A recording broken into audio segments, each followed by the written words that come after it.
Je fixai la tasse fumante, un frisson glacé courant le long de ma colonne vertébrale. L'odeur métallique m'écœurait, un mélange étrange qui n'avait rien à voir avec l'arôme réconfortant du café habituel. Alexandre me regardait, son sourire figé, sa main posée sur la table, à quelques centimètres de la mienne. Autour de nous, les conversations fusaient, insouciantes. Camille racontait une anecdote sur son dernier voyage en Europe, son rire cristallin emplissant la pièce. Personne ne semblait remarquer la tension qui m'étreignait la poitrine. « Qu'est-ce qu'il y a, chérie ? Tu n'as pas l'air bien. » souffla Alexandre, son ton faussement inquiet. Il savait que j'avais découvert ses secrets. Les messages cryptés sur son téléphone, les comptes bancaires dissimulés, les nuits tardives prétextant des réunions interminables. J'étais restée silencieuse, espérant me tromper, espérant que ce n'était pas ce que je craignais. Mais cette simple tasse de café me confirmait le pire. Mes doigts tremblants effleurèrent la céramique brûlante. Devais-je le boire? Faire semblant et m'éclipser discrètement? Je jetai un coup d'œil à l'horloge au mur. Minuit 7. 7 minutes pour choisir entre la confiance et la survie. Je fis tourner lentement la tasse entre mes doigts, comme si je prenais le temps d'apprécier l'instant. En réalité, mon cœur battait à tout rompre. Alexandre et Camille échangeaient un regard furtif, presque imperceptible, mais je le captai malgré tout. Étaient-ce de la complicité? De l'impatience? Je repensais à toutes ces fois où j'étais tombée malade après un repas préparé par ma belle-sœur, aux nuits passées à vomir sans comprendre pourquoi. À chaque fois, Alexandre était là, à mon chevet, me caressant les cheveux, murmurant que j'avais dû manger quelque chose de mauvais. Et si ce n'était pas un hasard? Je relevai les yeux et croisai le regard de Camille, pétillant d'une satisfaction malsaine. « Tu ne bois pas ?» demanda-t-elle, feignant la curiosité. Je souris et portai la tasse à mes lèvres, juste assez pour effleurer le liquide sans en avaler une goutte. Il avait un goût métallique, amer, une sensation qui fit frissonner mon palais. Délicieux, mentis-je en reposant la tasse.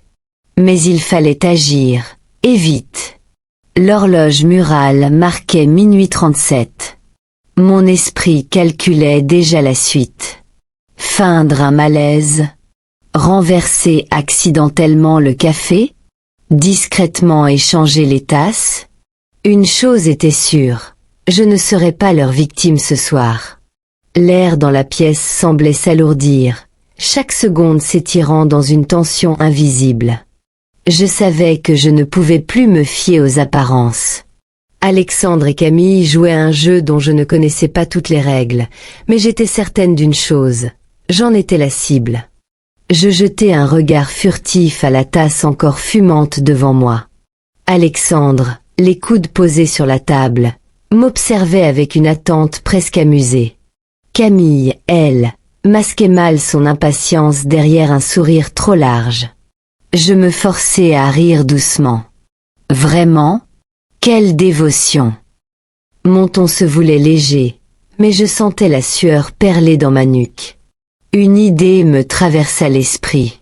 « Alors, je veux ton avis, Camille, » dis-je en poussant la tasse vers elle.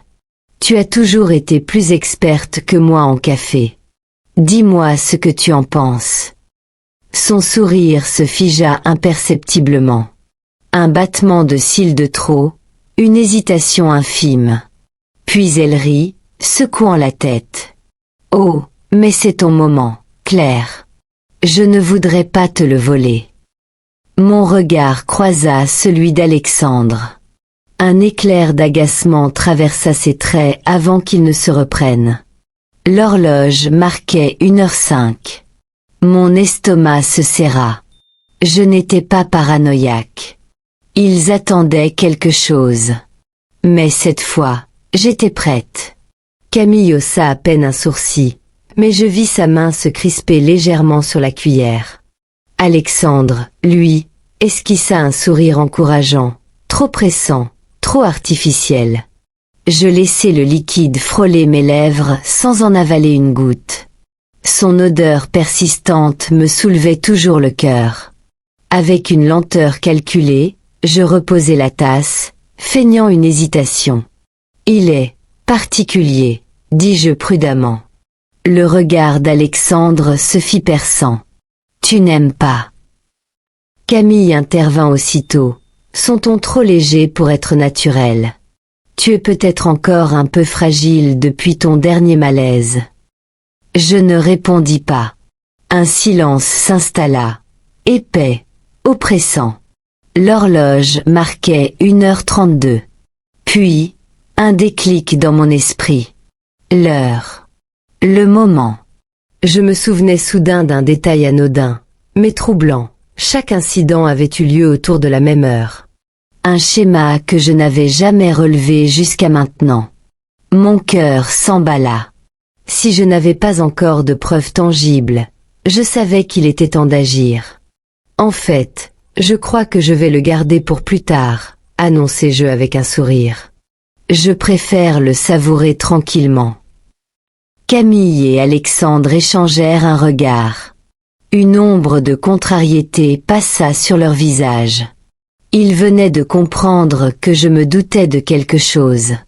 Camille afficha un sourire crispé, tandis qu'Alexandre se contentait d'un hochement de tête. Je pris une gorgée de « mon » café, en réalité le sien, avant de quitter la pièce avec mon téléphone. Dans le couloir, mon cœur battait à tout rompre. J'avais enfin retourné la situation. Si ce café contenait quelque chose, ce ne serait pas moi qui en subirais les effets. Installé dans le bureau, j'attendis, tendu. 1 minute. 2. Puis un bruit dans la salle à manger. Une tasse reposée un peu trop brusquement. « Claire, tout va bien », lança Alexandre depuis le salon, sa voix teintée d'une nervosité qu'il peinait à masquer. « Oui, j'arrive dans 1 seconde. » Je me levai, discrètement, observé depuis l'entrebâillement de la porte. Camille se tenait raide, les doigts crispés sur la nappe. Son teint avait pâli. Elle balbutia quelque chose à Alexandre, mais il était trop tard. Mon piège avait fonctionné. Je sortis du bureau et revins dans la pièce, affichant un sourire innocent. Alors, ce café. Camille porta une main à sa gorge, sa respiration saccadée. Alexandre se leva brusquement, la panique dans les yeux. Camille. Elle vacilla. Et moi, pour la première fois depuis longtemps, je me sentis en contrôle. Je laissai la porte du bureau entr'ouverte, tendant l'oreille. Dans la salle à manger, un silence pesant s'installait. Je perçus le tintement d'une cuillère contre la porcelaine, suivi d'un léger raclement de gorge. « Alors, ce café, Claire », lança Alexandre d'un ton faussement enjoué. Je jetai un coup d'œil à l'horloge murale. Les secondes s'étiraient, lourdes d'attente. « Délicieux, merci », répondis-je, la voix maîtrisée. J'entendis Camille inspirer profondément, comme si elle voulait dire quelque chose, puis se raviser. Enfin, un bruit attira mon attention, le léger cliquetis d'une tasse reposée sur sa soucoupe. Je me penchai légèrement pour voir Camille masser ses tempes, les sourcils froncés. « Tout va bien ?» demanda Alexandre, inquiet. J'ai un léger vertige, c'est étrange. Elle passa une main tremblante sur son front. Mon estomac se serra. Était-ce de la culpabilité ou la confirmation de mes soupçons? Alexandre se leva, contourna la table et posa une main sur son épaule. « Tu es sûr que ça va ?» Je crus voir ses doigts se crisper légèrement. Je devais agir. Inspirant profondément, je fis mine de revenir dans la pièce, affichant un sourire innocent. « Alors, quoi de neuf ?» lançai-je d'un ton léger, brisant le malaise. Les regards qu'ils m'adressèrent, pleins d'incompréhension et d'inquiétude, furent tout ce dont j'avais besoin pour savoir. Quelque chose, ou quelqu'un, était en train de basculer. Camille prit une gorgée, puis une autre, avant de reposer la tasse avec un soupir presque imperceptible. Je scrutai son expression, cherchant le moindre signe de malaise. Son regard se voila un instant, et elle passa une main sur sa gorge comme si quelque chose l'irritait. Alexandre, lui, observait la scène en silence, son dos légèrement tendu. Il n'avait pas encore touché à sa propre tasse. « Tu es sûr que ça va ?» demanda-t-il d'un ton qui se voulait détaché. Camille cligna des yeux, porta à nouveau la main à sa tempe, puis secoua la tête. « Je ne sais pas.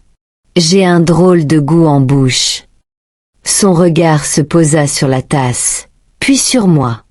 Je soutins son regard sans ciller, le cœur battant à tout rompre. « Peut-être que ton café est trop fort, » suggérai-je innocemment. Son expression changea, une ombre de doute traversa son visage. Elle échangea un regard rapide avec Alexandre, dont la mâchoire s'était crispée. Je sentis le contrôle m'échapper. Si elle réalisait ce que j'avais fait, elle pourrait essayer de renverser la situation. Soudain, elle se leva précipitamment, la chaise raclant le sol. « Excusez-moi une seconde », murmura-t-elle en titubant légèrement vers la salle de bain. Alexandre se tourna alors vers moi, son regard plus sombre que jamais. « Qu'est-ce que tu as fait, Claire ?» Un frisson glacial parcourut mon échine. Un silence pesant s'installa dans la pièce, seulement troublé par le bruit de l'eau qui coulait dans la salle de bain où Camille s'était réfugiée. Alexandre releva lentement la tête, son regard indéchiffrable braqué sur moi. « Tu savais » souffla-t-il. Ce n'était pas une question, mais une constatation. Mon estomac se tordit sous l'intensité de son regard. « J'avais des doutes », répondis-je d'une voix plus ferme que je ne l'aurais cru. « Et maintenant, j'en ai la certitude. » Son visage s'assombrit davantage. Il se redressa, et malgré la pâleur de son teint, une lueur de colère couvait dans ses yeux. « Tu crois quoi, Claire ? Que je voulais te tuer ?» Un rire nerveux m'échappa. « Alors explique-moi, Alexandre. Explique-moi ces malaises qui ne concernent que moi. Ces coïncidences qui s'accumulent. Ce café que Camille semble soudainement incapable de boire sans malaise. » Il ouvrit la bouche, mais aucun son n'en sortit. Son silence valait tous les aveux du monde. À cet instant précis, un bruit retentit dans la salle de bain. Un bruit sourd, suivi d'un gémissement étouffé. « Camille !» Alexandre se leva d'un bond, bousculant sa chaise. J'hésitai une seconde avant de le suivre, le cœur battant à tout rompre. Quel que soit le jeu auquel ils avaient joué, il venait peut-être de leur échapper. « C'est absurde !» balbutia-t-elle enfin, mais sa voix manquait de conviction. Le docteur Lemoine rangea ses notes avec un professionnalisme glacial. L'analyse ne laisse aucun doute. Il me regarda avec une gravité palpable. « Je vous recommande d'alerter les autorités. » Les mots semblèrent déclencher une réaction en chaîne. Alexandre bondit de sa chaise, son regard suppliant. « Claire, tu ne peux pas croire que j'aurais voulu. » Je levai une main, le coupant net. « Arrête. Juste, arrête. » Toutes les fois où je m'étais remise en question, où j'avais cru être paranoïaque, défilaient dans mon esprit comme un film cauchemardesque. Camille, elle, garda obstinément le silence, mais je vis sa gorge se contracter nerveusement. Une idée me traversa l'esprit, glaciale dans son évidence. Ce n'était pas seulement lui, n'est-ce pas? Elle tressaillit. Je pris une inspiration tremblante, avant d'attraper mon téléphone. C'est fini. D'une main ferme, je composai le numéro des urgences et de la police. Le procès dura 3 semaines, mais me parut une éternité. Assise chaque jour dans la salle d'audience, j'assistais à l'effondrement de leur complot, l'épreuve accablante s'empilant contre eux.